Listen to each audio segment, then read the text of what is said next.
Morning, guys. Probably seen this view before. This is outside of my balcony. You know, the time I've been here, I've reflected a lot and learned about other life, unlike the life that we are used to leading in the United States of America. And as poor as there seems to be many situations for those that are in poverty in the U.S., can never be compared to a third world country in South America. I've seen many things that I've never seen in the United States, and it's heartbreaking, to say the least. Good morning. I'm gonna go inside because there's noise, and I just wanted to kind of show you a little bit of that outside again. That needs oiling.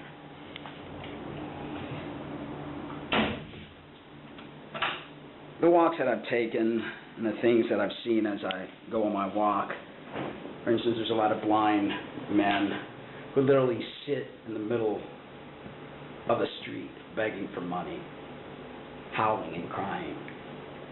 See little kids going inside restaurants, handing these little cards that are given to them by their parents so that they could ask for some sort of donations or money or some sort of handout.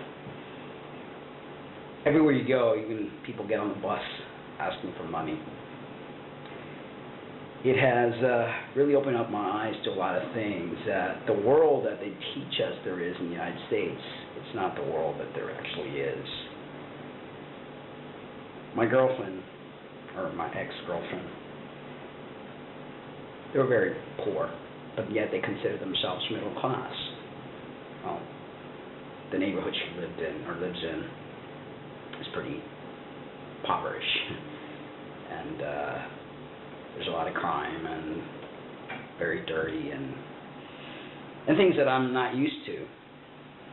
They thought of me as a snob, and I think that's one of the reasons why our relationship didn't work, because I was accustomed to certain things and I just couldn't put it in my head in perspective. And you know, with the whole toothbrush and things like that, I mean, yeah, it's pretty gross, but, you know, reflecting, you know, they don't have a lot of money, so they don't really worry about changing their toothbrush every 3 months like we do back in the States. It's a luxury, I guess, to have a good toothbrush. I don't know, I'm probably just trying to, I don't know what I'm trying to do.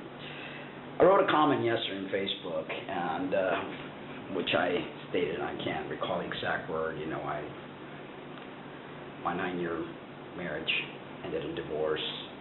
It took me 8 months to heal, and then I went into this relationship and it flopped. I've made a record which hasn't done much. I wrote a book, I've been on many talk shows, I've done a lot of things, and I don't know, to some people that might be some accomplishment, but to me I see it as things that never really fully blossomed. I'm very hard on myself, and because I am hard on myself, I tend to be hard on others, and probably that's why this relationship failed, because I was too hard on her, and I was expecting her to be something that she's not. I am a perfectionist. I do have a lot of OCD, and I like things to be perfect, and that's something that I need to work on. And if I've learned anything at all in this entire journey that I've been through in life, is that I have to accept things the way they are. I can't change people. People are who they are. You know, I was pushed a lot as a child, and I love my parents to death, but I was pushed to be the best, and everything had to be just so, and I think I kind of developed that personality, and I'm not blaming anyone for the way I am who I am. But I am grateful for the lessons, and I'm grateful to have the opportunity to learn things. I've struggled a lot in life with many issues, from weight problems to drug addictions to alcohol to whatever you name it, and I've managed to free myself a lot of things. Although the time that I've been here, I've indulged in a lot of food and I've indulged in alcohol, something which I had not done in a very long time. Call it numbing myself, call it feeling sorry for myself, whatever. And I'm human. And I struggle with a lot of things in my life. I'm struggling right now, you know, with the fact that I make the right decision. Did I give this relationship a fair enough try? Was I too worried about what other people thought? Was I so concerned about her image, or this or that, and not really realizing that it's all about love? Don't worry, I'm going back home. I don't think I would be happy living this kind of life or this lifestyle or whatever. You know, I got raised in the United States of America, and I got raised with things, and I can't go back. I can't go backwards, and that's a judgment, and I know I shouldn't do it, but this is the product of who I've become. And I'm grateful that I've seen a lot of things. I'm not a snob by all means, but I am used to certain things. And I think that's where we failed. And I know I keep repeating myself, but spending time alone has given me a lot of time to think, and I've kind of tortured myself. I have that little inner voice in my head, which I'm sure all of you are very aware of, that little inner voice. It kind of like really messes us up. But it teaches you things. Where I'm going to go from here, I don't know. I know I'm going back home. I know I have to buy a car, get a place, get a job. All which shouldn't be difficult. You know, I'm an occupational therapist, master personal trainer, nutrition consultant. I find a job, not a problem. I'll find a place. I've got money in the bank because I've always been a saver. That's what allowed me to do what I do. I sold the house because I was going to sell the house anyway. I didn't sell the house just because of the relationship. After the marriage ended with me and Violet, the house was kind of like a burden to me, so it was time for the house to go. I could have kept the car at my mom's house, but then I figured, why am I going to pay for insurance and have a car idling there? You know, if I do ever go back and buy a car, I got the money in the bank to buy it. And I am very thankful and grateful that I have the capability of putting things back together again after I tore everything apart. It's not the first time I do it. I've done it several times, learning to strip myself of everything, of all the materialistic things, so I could find the core of spirituality within me. But it's all about balance, and that's what I've learned. I've got the most massive headache, and I think it's from all the sugar and all the food I've been eating myself to oblivious. Nothing else to do. I don't go around too much out and about because, again, it's not safe. Tonight I do want to go out to eat. I've been stuck in this apartment, exception of going out and throwing the trash out and getting something to, buying something to eat at the store, or walking a little bit to get some exercise. I've been exercising with bands in here, and I've been doing pull-ups in the park. But I can't wait to get back to a gym. I'm probably rambling a lot, saying a lot of things, because, hey, when you're alone and have no one to speak to, you kind of want to ramble into the camera, and guess what? You're the only things I've got. And I'm grateful for you guys. I'm grateful for all your friends on Facebook, all my fans and friends on YouTube, and it makes my life easier. I love to make videos. I love to create. And although I sometimes wonder why I haven't made famous yet, it's probably not for me.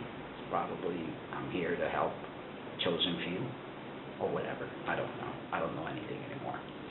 That's what's so hard about this whole journey, that I've done so much, and at the end of this road, I don't know what I'm supposed to do. Maybe I'm supposed to do nothing at all, which is hard for me to do because I'm the kind of person that's analytical, has to have a focus.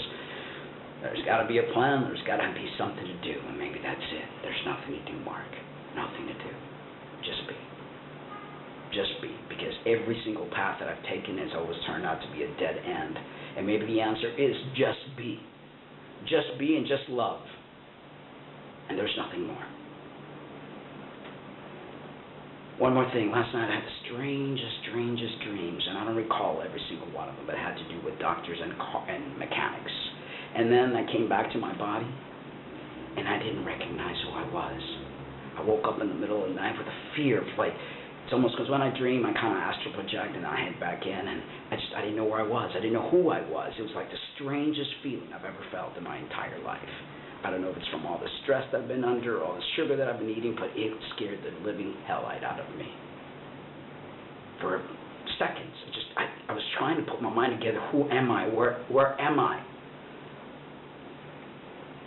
Felt this massive fear, and then I remembered, and then I went back to sleep.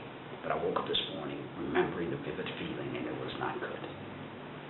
Anyway, guys, thank you for letting me ramble. Thank you for listening.